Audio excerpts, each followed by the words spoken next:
Hello and welcome to Decoding Dance, the video series where I take commonly used phrases for teaching and hopefully give you some information on how to do that for yourself. In this video, I'm going to be talking about the idea of telling a story. So, telling a story when you dance is something that we often hear and we're told to do within our dancing so that we can create more meaningful movement. And while I don't necessarily disagree with the idea of telling a story, that's not something that particularly resonated with me, and I find that some people can also struggle with that idea as well. That imagery can be very effective for some, but for those of us who it doesn't necessarily resonate for, let me dive a little bit deeper into some of the things that you can do to most effectively convey that storytelling. So storytelling is not about making it dramatic all the time. It's not being overly dramatic. When we talk about being dramatic in the storytelling, we do exaggerated actions as if you were going to be in the silent movies. You know, the happy, the sad, the glad, and the mad. Those are things that we tend to say as a shorthand, as you were, for the ways of moving and the way we can convey our intention behind it.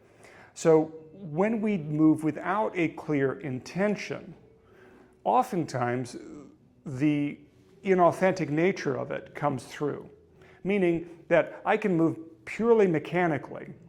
I can move with an exaggerated action trying to maintain something, or I can move with a clear, authentic action of what I'm trying to do and where I'm trying to move. And that oftentimes creates a much, much deeper, more meaningful, impactful action as a result. So if I'm going to take a couple of different movement phrases and demonstrate with, number one, just pure mechanical action. Number two, I'm going to do it with an overdone sense of what's going to happen. And then the third, I'm going to make it much more meaningful to myself in terms of how am I moving. So if we take a phrase in which we're going to take a fan position, and as we move from side to side, I'm going to dance it mechanically sound and open, mechanically sound and open. So this is happening very clearly in that I'm shifting my weight, and I'm making things happen, shifting my weight and making things happen. Now, how I do that and where I create those actions from and what am I doing, well, we can always parse that, make it more meaningful, but that was very clearly technically done.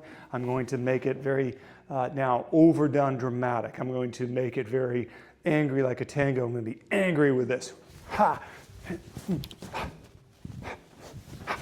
So I exaggerated the actions to make them look more impactful, if you will. As a result, I don't feel particularly good about that way of moving. Now I'm going to demonstrate a third way in which I'm going to actually create a little bit more intention. I'll become much more involved in my movement, and then I'm going to break down how we achieve that.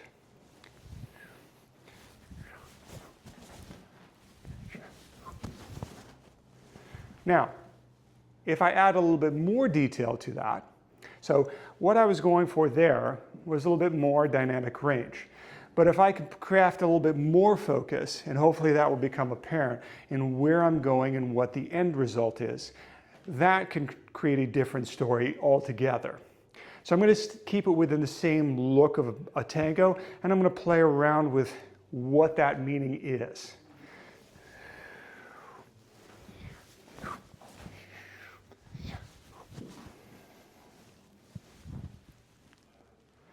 Okay, let's break that down.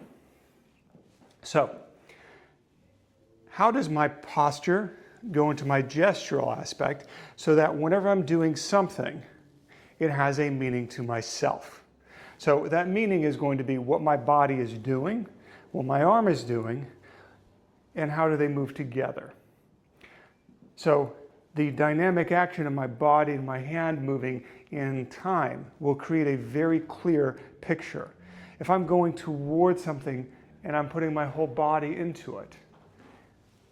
Now, here's the real question. How can I give myself to that person? That's an overdone action. I'm going there.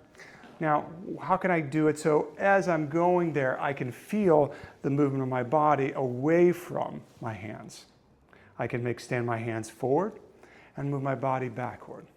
Now, there's mechanical actions, and I can make that happen more. I can overdo it, and my head comes forward. It doesn't feel as real. Now, when I make it much more authentic through the body, that can feel much more involved. So telling the story of a movement is much more about how we do something and the intention that you set to achieve that. So a little bit more involved in that is going to be the quality of the movement that you use. So that quality is going to be much more into the dynamics of an action, and the dynamics is going to help me tell the story much more effectively. Now, imagery can help you with that. So we can always access things through imagery, but that imagery doesn't have to be long and drawn out. It can be very clear. Move your hand as if you're lifting a scarf up can be something that can work for some people. Now, create a little bit of lightness in your movement, and let's create a little bit more, we're going to say binding, so I'm controlling it and lifting it with lightness. And that creates a very different look to my movement. Now I'm going to add a little bit more binding as I lift that arm up with lightness, but I'm binding that lightness. So it's having a little bit more resistance to my movement. So now that movement upward has a very different look to it rather than that lightness to begin with. Now, if I'm keeping that in mind, as I'm doing that movement, it should create a different impact on the outside. It'll create a very different movement feeling for myself because now my intention to my movement has become very, very clear. So for storytelling, having a clear intention, having a clear awareness of what your body is going to do, and having a clear output or idea about what you're trying to accomplish with that movement. Am I going somewhere? Is it a spatial idea? Is it a movement? Is it about myself? Am I moving inside? Am I reaching for something? Am I making a line that has a clear place to be? These are things that all come into play when I'm thinking about doing a storytelling. So the dynamics, how we interact with our body, the intention, all these things can affect and make an impact on my storytelling beyond just thinking about making it dramatic. Hopefully, that's given you an idea of something that you can try to do within your dancing. Try those things out.